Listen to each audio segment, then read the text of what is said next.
మనం పిల్లలతో మాట్లాడేటప్పుడు మన పిల్లలే కదా అని కొంచెం స్వతంత్రంగా మాట్లాడేస్తూ ఉంటామండి. కానీ పిల్లలతో మాట్లాడేటప్పుడు ఈ 6 మాటలు కూడా అస్సలు అనకండి. అవేంటో తెలుసా?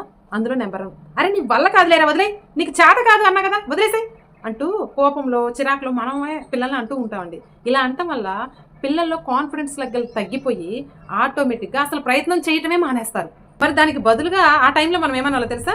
"ఇప్పుడు కొద్దిగా కష్టంగా ఉంది. కానీ నువ్వు తప్పకుండా చేయగలవు" అని అలా అనండి. ఇక నంబర్ 2, "నువ్వు ఎప్పుడూ తప్పులు చేస్తూనే ఉంటావు. నువ్వసలు తప్పుటోడివి" అని ఇలాంటి మాటలు అనకండి. ఒకవేళ తప్పు జరిగినా కానీ, "సరే ఇప్పుడేదో తప్పు జరిగిపోయిందిలే కానీ, ఈసారి తప్పు జరగకుండా జాగ్రత్తలు తీసుకుందాం" అని అలా ధైర్యం చెప్పండి.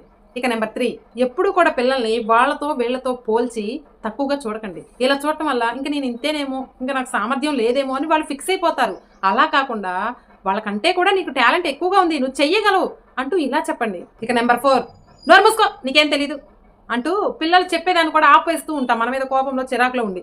ఇలా మనం నోరు మూసుకో అనటం వల్ల వాళ్ళ యొక్క ఫీలింగ్స్‌ని, వాళ్ళ యొక్క భయాన్ని మనతో షేర్ చేసుకోలేరు. అలాంటప్పుడు మీకు ఏదైనా పనున్నా కానీ, ఏదైనా చిరాకులో ఉన్నప్పుడు కానీ ఈ మాట చెప్పండి. "కొంచెం ఆగు, ముందు కూల్ అవ్వు, తర్వాత మాట్లాడదాం" అని చెప్పేసి ఇలా ప్రేమగా చెప్పండి.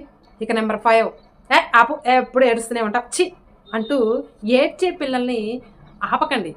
ఏడవటం అనేది బలహీనత కాదండి. అది వాళ్ళ యొక్క ఫీలింగ్స్‌ని బయటకు పెట్టేటటువంటి మార్గం.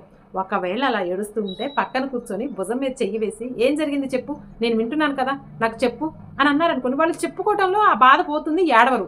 అలా కాకుండా ఎప్పుడు ఏడుస్తూనే చిరాకు పడ్డారనుకోండి, పాపం వాళ్ళు ఇంకాస్త బాధపడిపోతూ ఉంటారు. ఇక లాస్ట్ అండ్ ఫైనల్ నంబర్ 6 అండి. "ఛీ నీకు అస్సలు బుద్ధి లేదు, నీకు అసలు తెలివే లేదు" అంటూ అన్నారనుకోండి, పిల్లలకి ఈ మాటలు చాలా కాలం గుర్తుండిపోతాయి. దానికి బదులుగా కాస్త లేట్ అయినా పర్లేదు, ఆలోచించి చేద్దాం, ఇలా కూల్‌గా ఆలోచించే విధానంగా చెప్పండి.